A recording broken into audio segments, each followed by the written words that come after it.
Béni soit l'Éternel, notre Dieu, Créateur du ciel et de la terre. Au nom de Jésus-Christ. Amen. Soyez bénis, bien-aimés dans le Seigneur.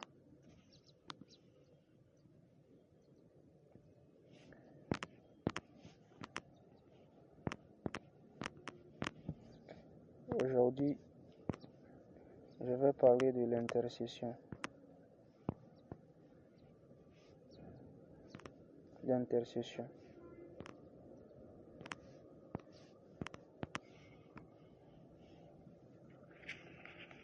Aïe, aïe, aïe, aïe, aïe, aïe, aïe.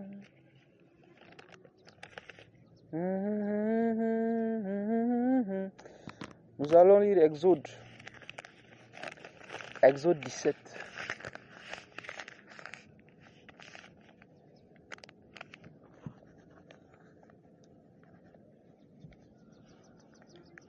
Le verset 10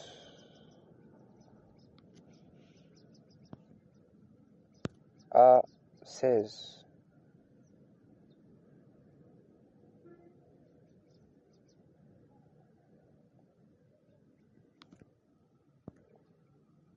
Exode 17, verset 10.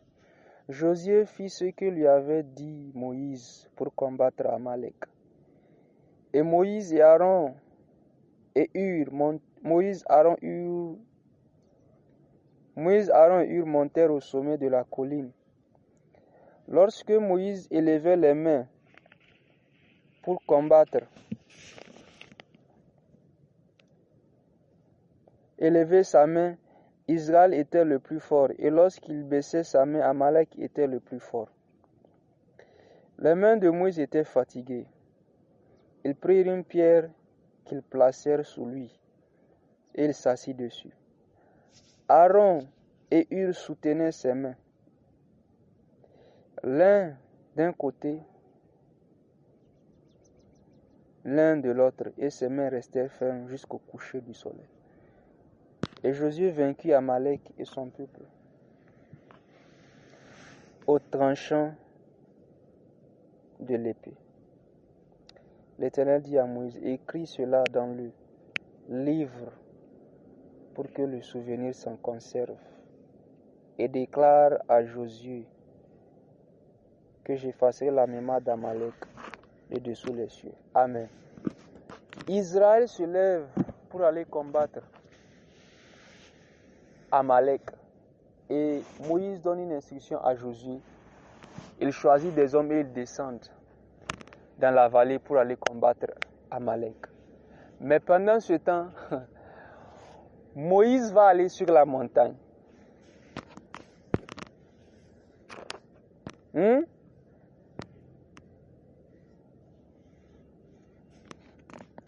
Il va monter sur la montagne, au sommet de la colline, avec Aaron et Hur.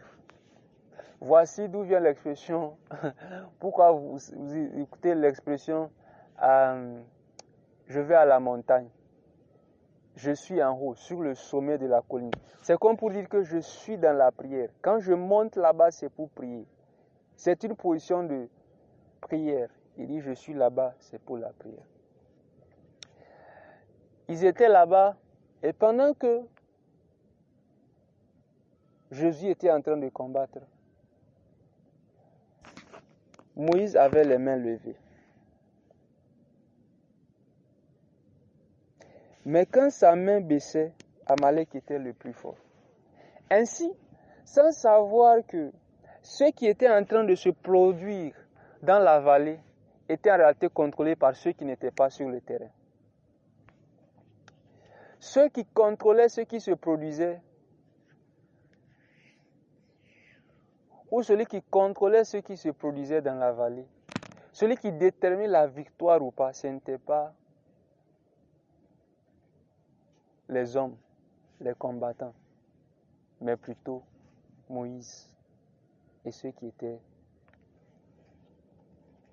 sur la montagne. Mais je pensais que c'était le peuple de Dieu. Je pensais que Dieu allait être avec eux, qu'ils allaient combattre et avoir la victoire. La Bible ne nous dit pas s'ils étaient forts ou pas. Ici, ce n'est pas une question de force. Peu importe s'ils sont faibles ou pas, peu importe s'ils sont forts ou pas. S'il y a quelqu'un qui se tient sur la colline, qui lève la main, Josué et les hommes d'Israël seront forts. Mais quand ils baissent, les autres prennent le dessus. Ainsi, celui qui a déterminé la victoire d'Israël, de Josué et de ses hommes, ce n'était pas Dieu, mais l'homme. Parce que l'homme peut handicaper Dieu. L'homme peut handicaper Dieu. Vous vous rappelez de ce passage? Dans Matthieu chapitre 18, la parole de Dieu dit, ce que vous liez sur la terre est lié dans les cieux, et ce que vous déliez sur la terre est délié dans le ciel. Remarquez que c'est d'abord ce que vous déliez et ce que vous liez dans le ciel, et sur la terre plutôt, et non pas ce qui est délié. Dans la prière que le Seigneur a donnée, il dit, notre Père qui es aux cieux, que ton règne vienne, que ta volonté soit faite sur la terre comme au ciel. C'est une prière, c'est un canevas. Maintenant, vous voyez, il dit de prier pour que sa volonté se fasse sur la terre comme elle est faite au ciel. Pour que sa volonté se fasse comme elle est faite sur la terre,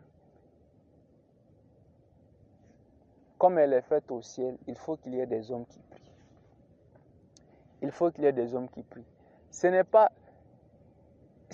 Dieu. Car autant que cela dépend de Dieu, Dieu lui voudrait intervenir. Dieu lui voudrait produire des changements. Il dit, je cherche un homme qui se tienne à la brèche. Je cherche un homme. Je cherche un homme qui se tienne à la brèche. Pourquoi est-ce que tu cherches un homme qui se tienne à la brèche? Parce que Dieu voudrait ne pas détruire. Dieu voudrait intervenir. Dieu voudrait secourir son peuple. Dieu voudrait agir en faveur de son peuple. Mais il dit, je cherche un homme. Pourquoi? Donc s'il n'y a pas d'homme, Dieu ne fera rien. Donc s'il n'y a pas d'homme, Dieu ne fera rien. S'il n'y a personne qui se tienne à la brèche, Dieu ne fera rien. L'homme peut handicaper Dieu.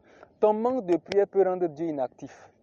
Ton manque d'intercession peut rendre Dieu faible, petit, le faire paraître faible et petit aux yeux des hommes dans ta situation. Serait-ce possible que la raison pour laquelle le chaos est dans ta famille, c'est parce que tu ne pries pas? Serait-ce possible que la raison pour laquelle il y a la confusion dans les domaines de ta vie, c'est parce que tu ne pries pas? Dieu nous a placés délibérément à certains endroits afin que nous soyons ceux-là qui intercèdent, qui prient. Des personnes qui se tiennent à la porte, à la brèche, pour pouvoir intercéder, pour que la gloire, le règne de Dieu, pour que sa volonté se fasse dans les familles, dans les nations, comme elle est faite dans le ciel. Ainsi, Moïse, Aaron et Hur ont tenu. Aaron et Hur ont tenu les mains de Moïse. Vous savez ici, le groupe d'intercession. Le groupe d'intercession. Mais vous voyez, l'intercession n'est pas que pour le groupe d'intercession. L'intercession, c'est pour tous les enfants de Dieu. Dieu nous a appelés tous autant que nous sommes à intercéder. Intercéder, c'est quoi? C'est prier en faveur d'eux. Prier Dieu en faveur d'eux, en faveur d'une personne. Prier Dieu en faveur d'une personne. Se tenir entre Dieu et une personne ou un groupe de personnes pour. Ils étaient en train d'intercéder. Dans Genèse chapitre 19,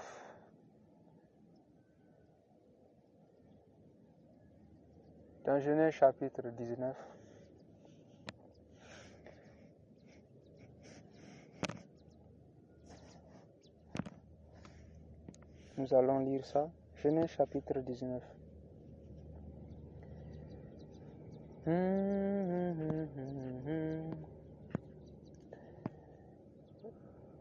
Verset 1. Les deux anges arrivèrent à Sodome sur le soir. Je lis à partir du premier verset. Et Lot était à la porte de Sodome. Quand Lot les vit, il se leva pour aller au-devant d'eux et se prosterna la face contre terre. Puis il dit, voici, mes seigneurs, entrez, je vous prie, dans la maison de votre serviteur et passez-y la nuit. Lavez-vous les pieds vous vous lèverez de bon matin et vous poursuivrez votre route. Non, répondit-il, nous passerons la nuit dans la rue. Mais Lot les pressa tellement qu'ils vinrent chez lui et entrèrent dans sa maison.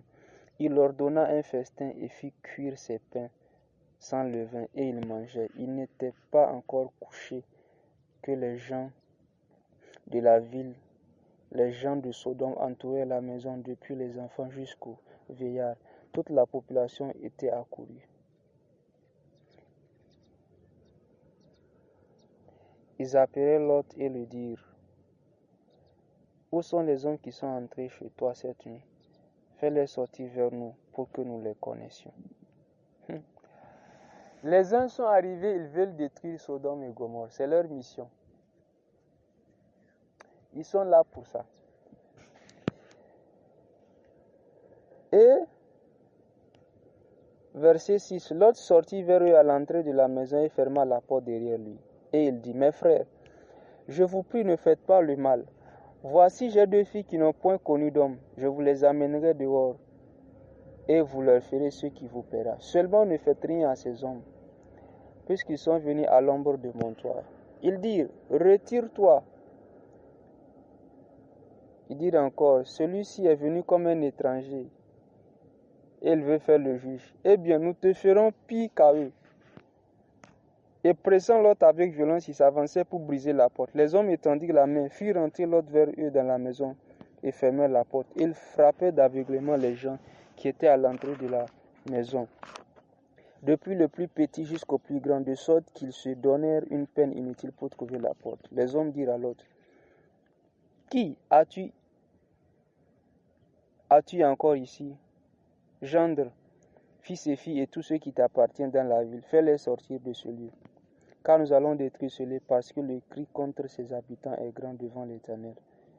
L'Éternel nous a envoyés pour le détruire.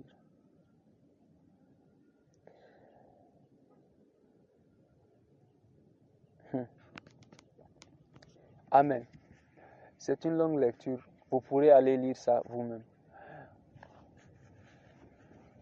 Lot reçoit des anges et ils viennent avec une mission: détruire Sodome et Gomorrhe. Mais les anges vont épargner la vie de Lot. Les anges vont épargner la vie de Lot et de sa famille.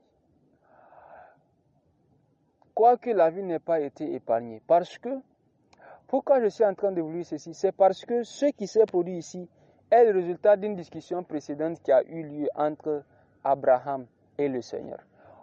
Lot et sa famille ne savaient pas qu'ils sont en vie parce qu'une personne a intercédé en leur faveur. Genèse chapitre 18, à partir du verset 1. L'Éternel lui apparut parmi les chênes de Mamré, comme il était assis à l'entrée de sa tente pendant la chaleur du jour. Il leva les yeux, regarda, et voici, 3 hommes étaient debout près de lui. Quand il les vit, il courut au-devant d'eux, devant l'entrée de sa tente, et se prosterna en terre. Et il dit: Seigneur, si j'ai trouvé grâce à tes yeux, ne passe point, je te prie, loin de ton serviteur. Je vais sauter. On va aller lire plus loin. Lisons à partir du verset 17. Alors l'Éternel dit: Cacherai-je à Abraham ce que je vais faire?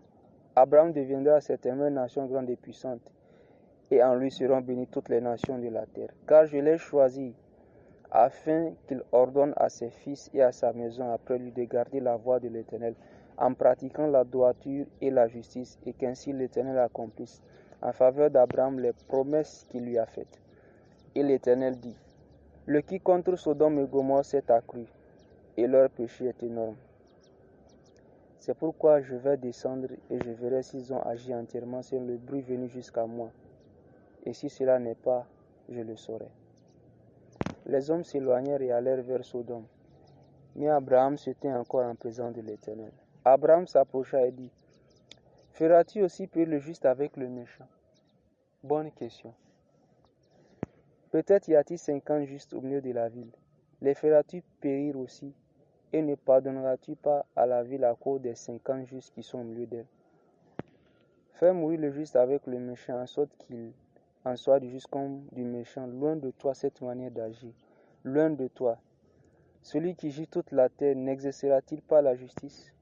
Et l'Éternel dit, si je trouve dans Sodome 50 justes au milieu de la ville, je pardonnerai à toute la ville à cause d'eux. Abraham reprit et dit, voici, j'ai osé parler au Seigneur, moi qui ne suis que poudre et cendre. Peut-être des 50 justes en manquera-t-il 5? Pour 5 détruira-t-il toute la ville? Et l'Éternel dit, je ne la détruirai pas. Si je trouve 45 justes. Abraham continua de lui parler et dit, peut-être s'y trouvera-t-il 40 justes. Et l'Éternel dit, je ne ferai rien à cause de ces 40. Abraham dit, que le Seigneur ne s'irrite pas, et je parlerai peut-être.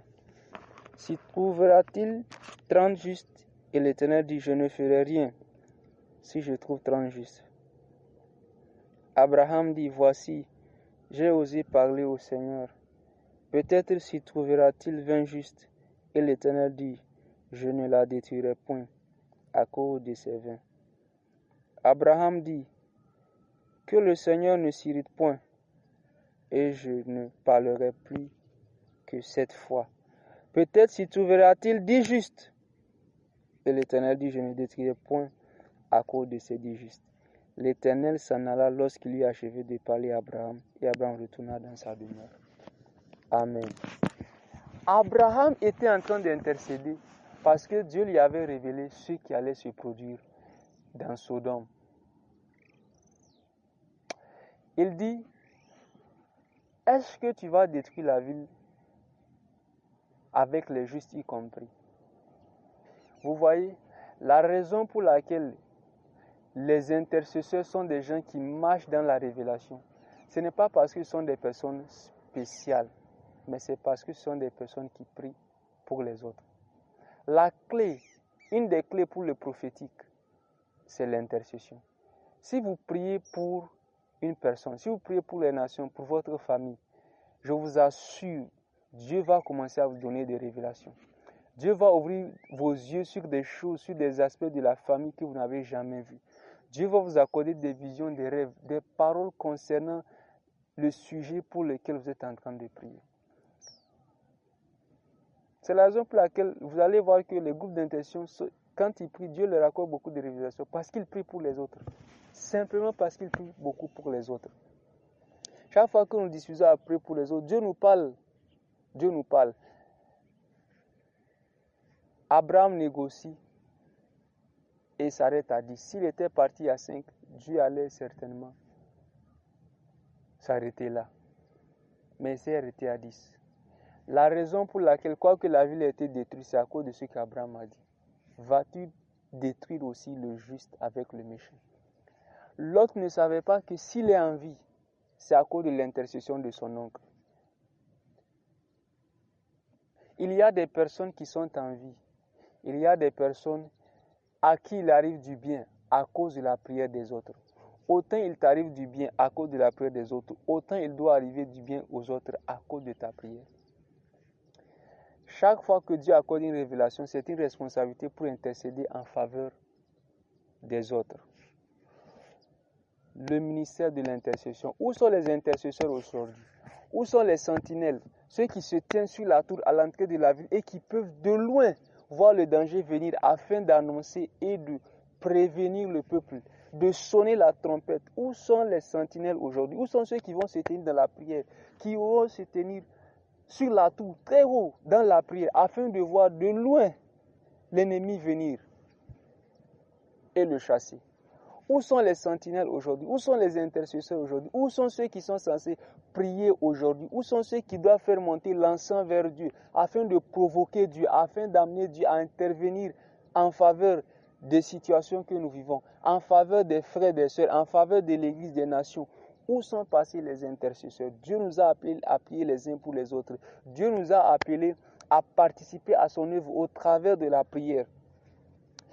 Le Seigneur dit, si mon peuple sur qui a invoqué mon nom s'humilie, prie, cherche ma face, alors je l'exaucerai du haut des cieux et je guérirai son pays. Si mon peuple prie, si mon peuple prie, Dieu met une condition. Si mon peuple prie, vous voyez, il y a des choses qui, pour que ça se produise dans la nation, il faut que l'Église prie. Il faut que l'Église prie. Voici pourquoi j'aimerais encourager chaque frère, chaque sœur, à part le fait de prier pour ta famille, à part le fait de prier pour les frères et les sœurs individuellement, à part le fait de prier pour l'Église, prie aussi pour ta nation. Si mon peuple supplie, il dit, c'est à ce moment-là que je vais guérir son pays. Mais si le peuple ne prie pas, il y a des prières pour lesquelles il ne faut pas une seule personne, il faut plusieurs personnes. Ici, tout mon peuple, pour que je guérisse le pays, il faut que ce soit tout le peuple qui se mette ensemble pour pouvoir prier. Et le peuple n'a pas besoin, Dieu n'a pas mis de nombre. Du moment que c'est le peuple, Dieu va, parce que la prière va attirer l'attention de Dieu. Parce que la prière va attirer l'attention de Dieu.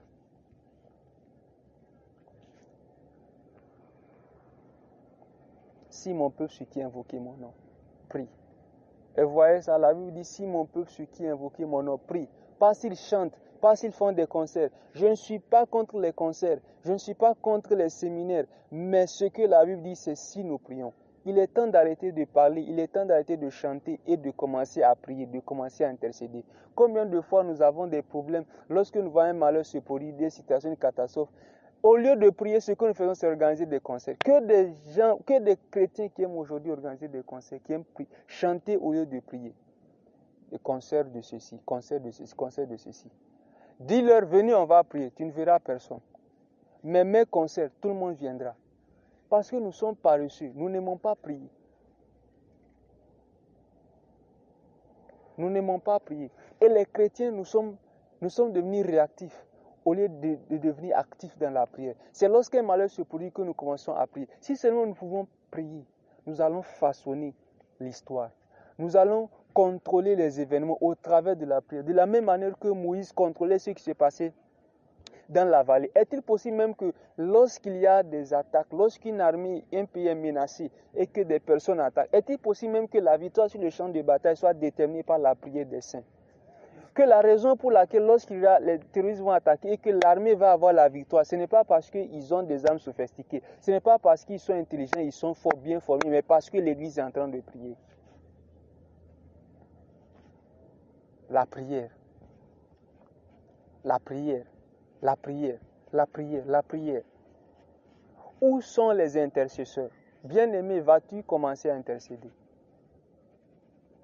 Dieu nous a appelés à intercéder. Dieu nous a appelés à intercéder. Il est temps de sonner la trompette, de réveiller les intercesseurs,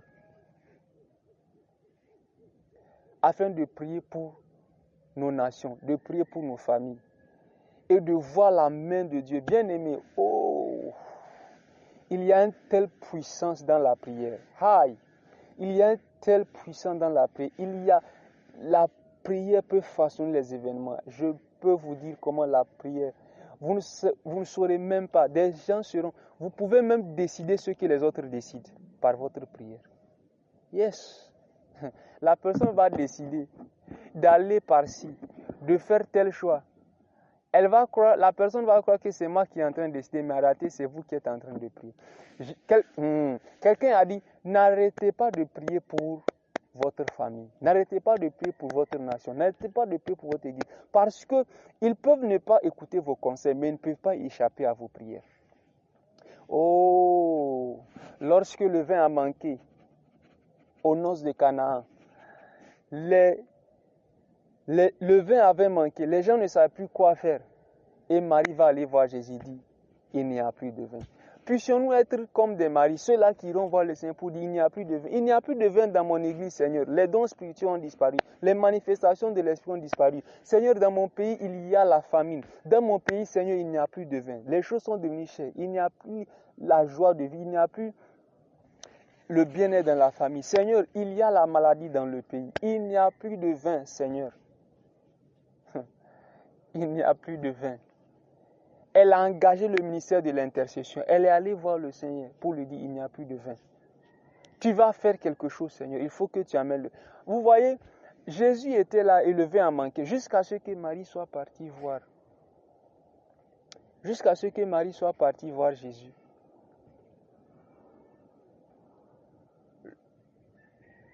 Le vin manquait toujours. Le manque de vin, Jésus peut cohabiter là où il y a le manque de vin. Ah, l'église est sec, on ne sent plus la présence de Dieu. On ne voit. Si vous ne priez pas, vous ne verrez pas, vous ne verrez pas, vous ne verrez pas la main de Dieu. La main de Dieu. Le ministère de l'intercession. Et quand vous priez, Dieu va commencer à vous révéler des choses. Dieu va commencer à vous révéler des choses. Il est impossible que tu commences à prier régulièrement pour ton pays sans que Dieu ne te révèle des choses. Daniel s'est disposé à prier pour sa nation. Lorsqu'il a appris, lorsqu'il a compris par les livres que c'était le temps pour que Israël devienne libre, il a dit non, il a commencé à prier. Néhémie aussi a commencé à prier. Où sont les Néhémies? Où est passée la génération Néhémie? Daniel a commencé à prier. Et après 21 jours, pendant qu'il priait, un ange est venu le voir. Et l'ange va lui révéler que j'ai été bloqué. Même Michaël est venu à mon secours. Et maintenant, voici où je suis en train d'aller. L'ange a commencé à lui parler. Régulièrement, l'ange venait pour lui accorder des révélations. Pour lui accorder des révélations. Bien-aimés, je peux vous dire que quand nous prions, Dieu nous accorde des révélations. Il y a des choses que j'ai vues concernant ce pays. Même le coup d'État qui s'est produit récemment, ici. Dieu me l'a montré 2 ans avant que ça ne se produise. J'ai vu d'autres événements. Certains sont produits, certains ne sont pas produits encore. Pourquoi? Pas parce que je suis spécial, mais parce que je prie pour le pays. On n'a pas besoin de te connaître. On n'a pas besoin que tu appelles une réunion, qu'on voit là où tu es là en secret, sois en train de prier. C'est comme ça que Simeon était aussi en train de prier comme Anne. Et la Bible dit quand il prie, le Saint-Esprit lui a dit, tu ne mourras pas tant que tu n'aies vu le Christ. Ce pourquoi tu es en train de prier, tes yeux vont le voir. Lorsque tes yeux le verront, en ce moment-là, tu pourras partir. Son intercession l'a maintenu en vie. Son intercession l'a gardé sur la terre. Si seulement nous pouvons prier. Il y a des personnes pour qui Dieu m'a parlé simplement parce que j'étais juste en train de prier pour eux. Je n'étais pas en train de demander une révélation, non. J'intercédais simplement pour eux, par rapport à leur vie, par rapport à un domaine. Seigneur, bénis telle personne. Seigneur, accorde du boulot à telle personne. Seigneur, aide telle personne. Prie pour, oh Jésus. Nous devons aussi intercéder pour nos responsables. Aaron, ils sont allés soutenir les mains de Moïse. Parce que sa main était en train de se fatiguer. Sa main était en train de se fatiguer. Est-ce que nous pouvons prier pour nos responsables? Est-ce que nous pouvons générer de l'énergie dans la prière au travers de l'intercession et voir Dieu bouger les situations, et voir Dieu transformer les situations, et voir Dieu intervenir à notre, et voir Dieu envahir la terre, descendre dans nos situations? Ce que vous liez sur la terre est lié dans le ciel. Et ce que vous déliez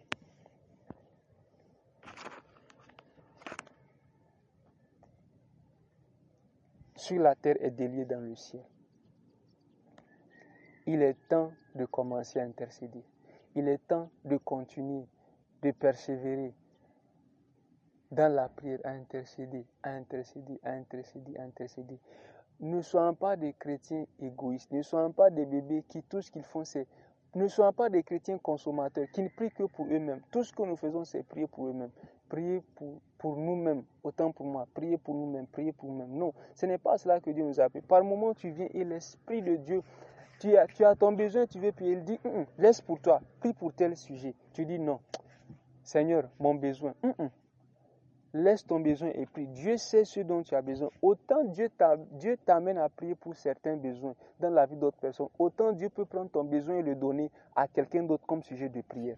L'église de Dieu est mystique. Mystique dans le sens où ce n'est pas juste, l'église ce n'est pas seulement un bâtiment, non. Nous sommes liés spirituellement. Nous sommes liés spirituellement. Ce n'est pas seulement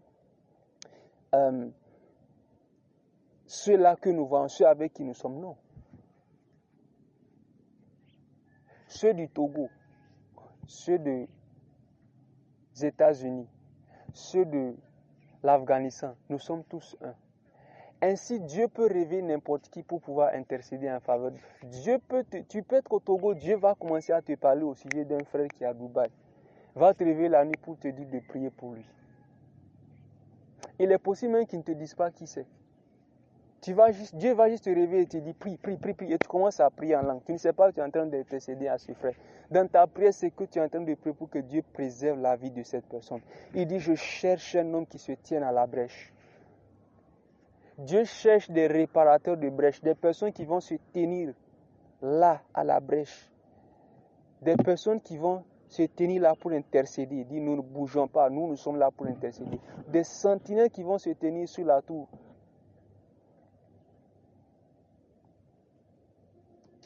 Sur la tour. Réveille-toi intercesseur, réveille-toi intercesseuse. Commence à prier. Commence à intercéder pour les frères, pour l'église. Commence à intercéder pour ton pays, pour ta nation, pour ta région. La Bible dit, dans le livre de Jérémie, il dit, priez pour la nation dans laquelle vous êtes, car votre paix dépend de sa paix. Votre paix dépend de sa paix. Peu importe le pays où tu te trouves, intercède pour ce pays. Intercède pour ce pays. Il est temps de réveiller les intercesseurs. Il est temps que tu réveilles intercesseurs. Au nom de Jésus-Christ, que Dieu nous donne le fardeau pour les nations. Que Dieu nous donne les fardeaux pour nos familles. Que Dieu nous donne le fardeau pour nos églises. Que Dieu nous donne des fardeaux pour nos frères et sœurs. Que Dieu fasse d'une des intercesseurs.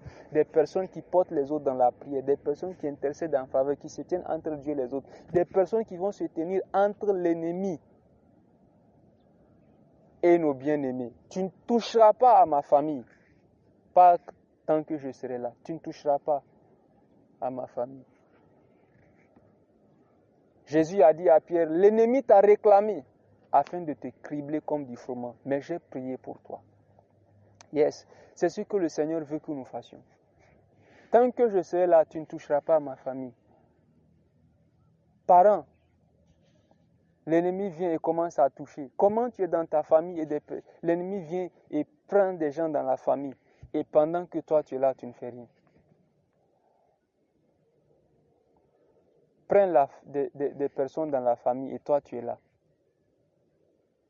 Comment des malheurs peuvent se produire, continuer à arriver dans la famille pendant que tu es là. Dieu t'a placé là pour que tu sois la sentinelle, pour que tu sois la personne la plus réveillée de la famille, que tu sois celui qui tient la famille, que tu sois le prêtre de la famille, le sacrificateur de la famille, celui qui présente des offrandes au nom de la famille, en faveur de la famille, devant Dieu. On n'a pas besoin de te connaître, pas besoin de t'accorder de la valeur, pas besoin de te respecter pour ça. Dieu t'a mis dans la famille pour ça. Tu ne toucheras pas. Ceux qui vont menacer l'ennemi disent, retire ta main au nom de Jésus. Pas tant que je serai là. Retire ta main de la vie de mon père, de la vie de ma mère, de la vie de mes frères et sœurs. Retire ta main de la vie de cette sœur, de la vie de ce frère. Si nous pouvons intercéder pour nos frères. La raison pour laquelle Paul s'est converti, c'est parce que l'Église priait. L'Église a prié pour la conversion de Paul. La raison pour laquelle Pierre n'est pas mort en prison, c'est parce que l'Église était en train de prier. Dans la nuit, l'Église était en train d'intercéder. Et Dieu envoie un ange. Dieu enverra toujours un ange en réponse à l'intercession de l'Église. Où sont les intercesseurs? Où sont les sentinelles? Réveillez-vous, réveillons-nous. Car Dieu cherche juste un homme qui se tienne à la brèche et qui intercède. Ma prière, c'est que tu sois cet homme, c'est que tu sois cette femme, c'est que tu sois cette personne que Dieu cherche, qui va se tenir à la brèche.